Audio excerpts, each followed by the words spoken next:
Et bien voilà, je reprends la vidéo où je me suis arrêté tout à l'heure. La traverse, donc j'ai chantourné la moitié de ma traverse. Et je vais créer maintenant, je vais créer l'autre moitié, je vais l'accrocher et je vais créer un groupe. Voilà. Donc cette partie-là, je vais en faire une copie, donc M au clavier, je m'accroche ici, CTRL, je viens jusque là. Voilà, je viens de me rendre compte qu'ici j'ai un trait, le trait d'axe que j'ai dessiné tout à l'heure, donc je le supprime. Cette partie-là, je vais lui faire le retourner autour de l'axe rouge. Voilà. Et maintenant, il ne me reste plus qu'à prendre ça et créer un groupe. Donc je vais créer un groupe avec un clic droit. Et ce groupe-là, qui s'appelle pour l'instant groupe, je l'appelle traverse basse face. Voilà. Seulement, il y a ce trait là qui est visible. Alors je clique dessus, sur ce composant-là. Et je sélectionne ces traits-là et je les masque.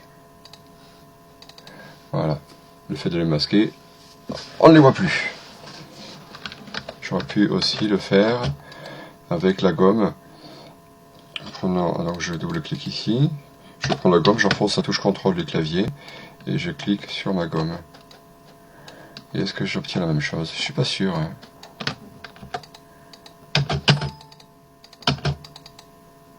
Non, c'est mieux avec masquer l'arrêt. Voilà. Donc je sélectionne toutes ces arêtes qui sont ici.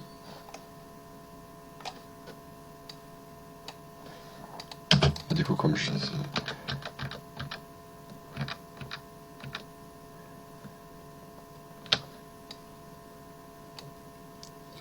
clic droit, masquer. Voilà.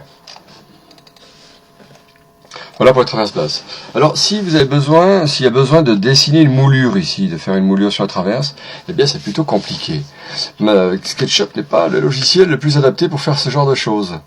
Parce que, vous savez, il s'embrouille un petit peu, et les moulures, surtout si c'est les moulures contre-profilées, non contre-profilées, justement, un peu les moulures refouillées, et là, on a vraiment des grosses difficultés à faire ça. On perd beaucoup de temps. Moi, il m'est arrivé de faire, je dessine ma moulure, quoi. Je vais faire un deuxième trait juste pour donner pour le look, mais après à l'atelier, je fais la moulure, quoi. Voilà. C'est juste pour que le client après, voilà, on ait un trait ici pour donner l'impression qu'il y a une moulure, mais c'est tout. Alors à l'atelier, nous on ne la fait pas cette moulure là. On fait juste le chantournement, on prend pas le temps de le faire. Ceux qui sont en avance, parfois il y a des élèves qui sont un petit peu en avance. Dans ce cas-là, je fais un petit grain d'orge ici avec une défonceuse et puis un doigt, un point d'appui. Mais c'est uniquement pour ceux qui sont en avance et c'est tout, quoi. Voilà. Bien, voilà donc pour la vidéo, c'est la vidéo qui permet de pouvoir créer le cadre, un chantournement pour le traverse. Je vais prendre de cette manière-là.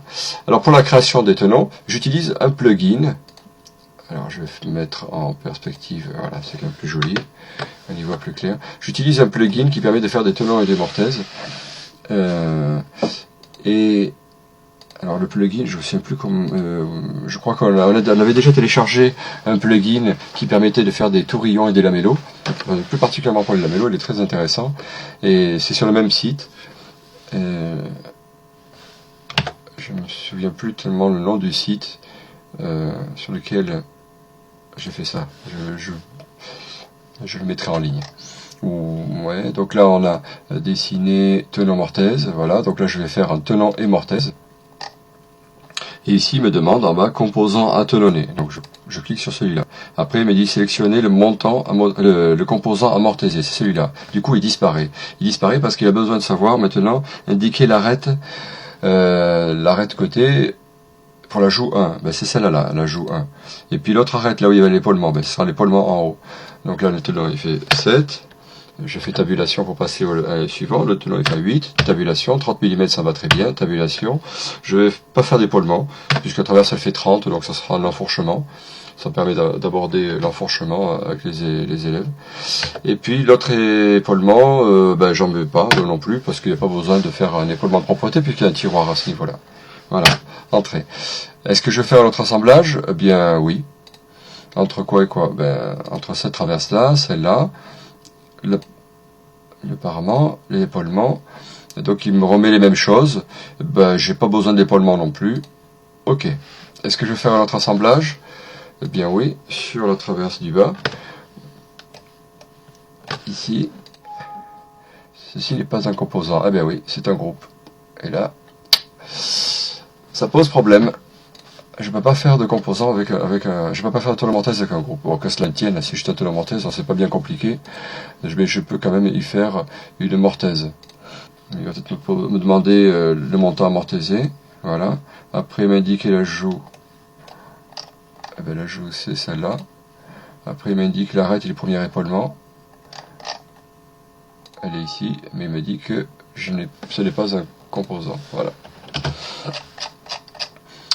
Là, c'est la limite de ce plugin, quoi. Voilà. Quand on a des traverses qui sont très très simples, ça va bien. Mais dès que c'est un peu compliqué comme ça, là ici, j'ai pas fait un composant.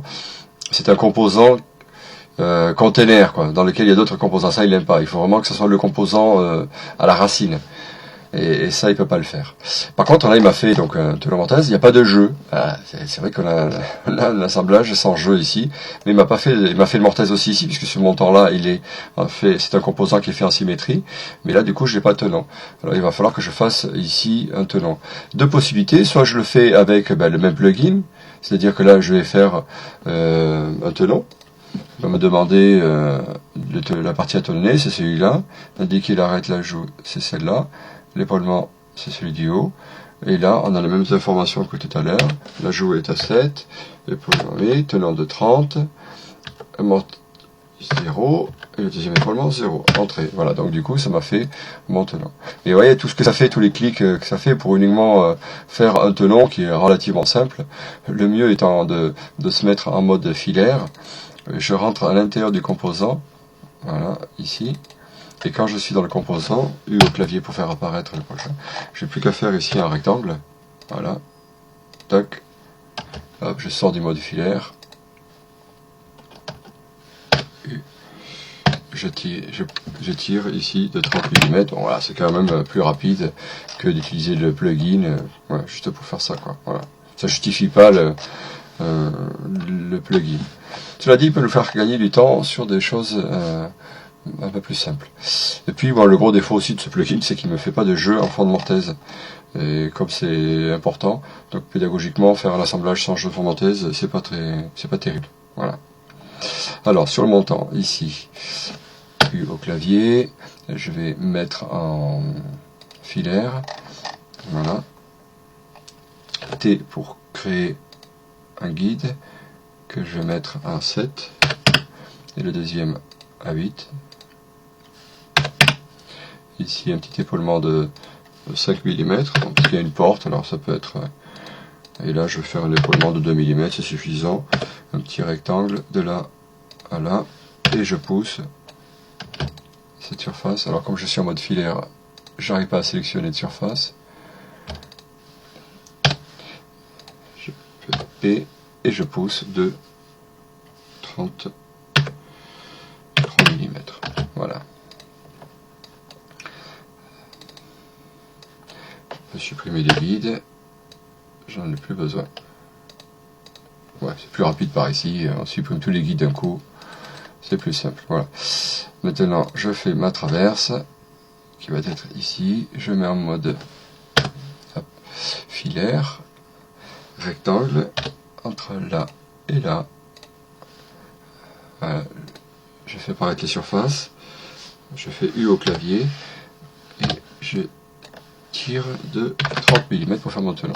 Voilà, je rappelle que le U au clavier, c'est un raccourci qu'on avait créé ici, qui permet de pouvoir faire modification des composants, masquer le reste du modèle. Vous voyez, j'ai appliqué le raccourci U, qui est bien pratique. Voilà, je le mets ou je l'enlève. Voilà. Alors, comme j'ai réagi sur ce composant-là, qui fait partie du groupe, je devrais normalement, par transparence, avoir...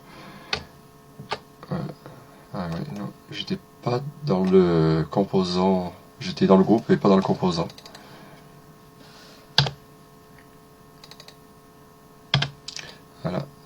c'est pas bon.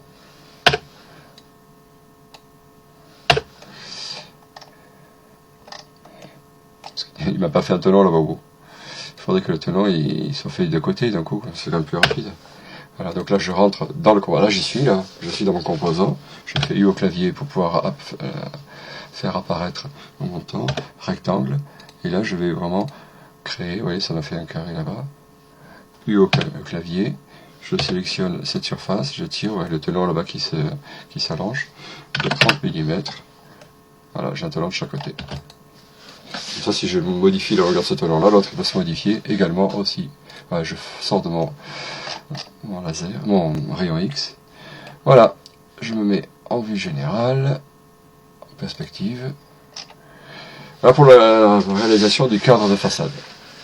Dans la prochaine vidéo, on va voir la réalisation du cadre arrière qui sera assemblé à contre-profil. À bientôt!